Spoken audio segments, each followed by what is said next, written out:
श्रीमान वेंकटनाथार्य कवितार्किक केसरी वेदांताचार्य वर्यो मे सन्निधत्तां सदाकृति। प्रस्ताव पद्धति 20வது श्लोकम्। त्वयि विहिता स्तुतिरेषा पदरक्षिणि भवति रङ्गनाथपते तदुपरि कृता सपर्या नमतामिव नाकिनां शिरसि। பதபதார்த்தம். பதரக்ஷிணி வாராய் திருவடியை காப்பாற்றுகிற பாதுகையே. ததுபரி அந்த திருவடி மேல் கிருதா செய்யப்பட்ட சபர்யா பூஜையானது நமதாம் வணங்கியிருக்கிற நாகினாம் தேவதைகளுடைய சிரசி தலையிலே போல துவயி உன் விஷயத்தில் விஹிதா பண்ணப்பட்டிருக்கின்ற ஏஷா இந்த ஸ்துதிஹி ஸ்தோத்திரமானது ரங்கநாதபதே ஸ்ரீ ரங்கநாதனுடைய திருவடியிலே பவதி இருக்கின்றது. அதாவது இந்த ஸ்லோகம் பெருமாளுக்குமானது பாதுகைக்குமானது. முதல் ஸ்லோகம் சந்த ஸ்ரீரங்க பிருத்வின்னு ஆரம்பித்தார். அதாவது பாகவதோத்தமர்களை சொல்லி ஆரம்பித்தார். இந்த பிரஸ்தாவ பத்ததியோட கடைசி ஸ்லோகம் இது. முதல் பத்ததியோட கடைசி ஸ்லோகம் 20வது ஸ்லோகம். இதுலேயும் அந்த பாகவதர்களை சொல்லி முடிக்கிறது. அதாவது என்ன அப்படின்னா, ஒரு மகாபாரதத்தில் ஒரு கதை சொல்லுவாள். அதாவது அர்ஜுனனும் கிருஷ்ணனும் ஒரு சமயத்தில் எங்கேயோ அவசரமாக வெளில கிளம்பணும் அப்படின்னுச்சு. அர்ஜுனன் சொல்கிறான், நான் சிவனை பூஜை பண்ணிட்டு வரணும். ஏன்னா அவர்கிட்ட இருந்தால் பாசுபதாஸ்திரம் வாங்கிட்டு இருக்க. இந்த கிராத்த அர்ஜுனியம் அப்படின்ற ஒரு கிரந்தம் நமக்கு தெரியும். அந்த பாசுபதாஸ்திரத்தை எனக்கு கொடுத்ததுனால டெய்லி அர்ஜுனன் சிவனுக்கு பூஜை பண்ணிட்டு வருவேன்.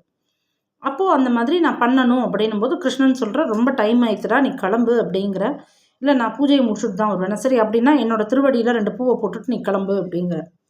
அதை பண்ணிடுறான் அர்ஜுனன். ஆனால் அவனுக்கு மனசில் ஒரு ஓரத்தில் ஒரு இது, நம்ம கிருஷ்ணனோட திருவடியில் தானே போட்டோம், சிவனுக்கு பூஜை பண்ணவே இல்லையே அப்படின்னு மனசில் ஒரு ஓரத்தில் அவனுக்கு ஒரு உறுத்தல் இருந்துதான். அது கிருஷ்ணருக்கு தெரிஞ்சிருது. அடுத்த நாள்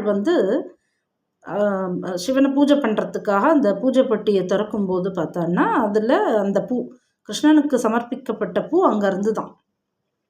அது எப்படி அப்படின்ன உடனே பெருமாளோட திருவடியில் சமர்ப்பிக்கப்படுற பூவானது எல்லா பாகவதோத்தமர்களோட தலைக்கும் சேர்ந்தது அப்படிங்கிறார். அதாவது பெருமாளோட திருவடியில் தான் எப்போவுமே பாகவதோத்தமர்கள், நம்ம ஏற்கனவே கீழே ஸ்லோகத்திலேயே நம்ம பார்த்துருக்கோம், வைஷ்ணவானாம் யதா சம்புகு அப்படின்னு.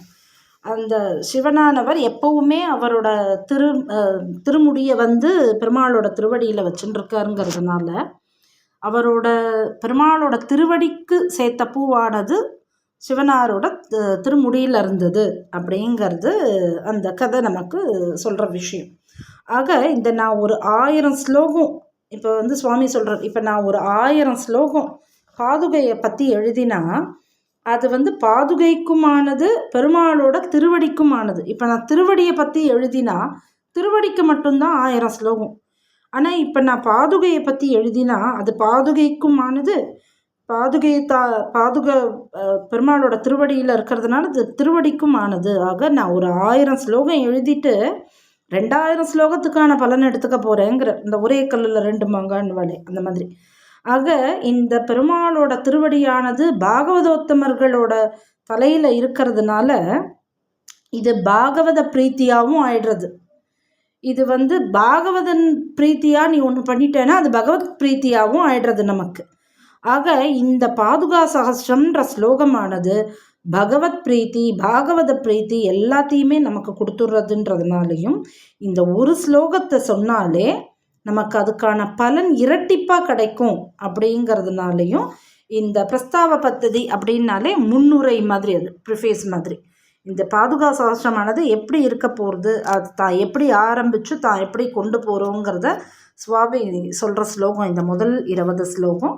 இதோட இந்த பிரஸ்தாவ பத்ததி முடிஞ்சது. இதோட இந்த பிரஸ்தாவ பத்ததியோட கடைசி ஸ்லோகமாக அவர் சொல்கிறது என்னென்னா, இந்த 1000 ஸ்லோகத்தை சொன்னால் அது நமக்கு ரெட்டிப்பாருது. பெருமாளையும் பெருமாளோட பாதுகையை திருவடியை தாங்கிற பாதுகைக்குமாகமா 2 விதமான பலனையுமா இது நமக்கு கொடுக்கும் அப்படின்னு சொல்லி பிரஸ்தாவ பத்ததி தலை கட்டுகிறார். கவிதார்க்கிக சிம்மாய கல்யாண குணசாலினி ஸ்ரீமதே வெங்கடேசாய வேதாந்த குரவே நமஹா.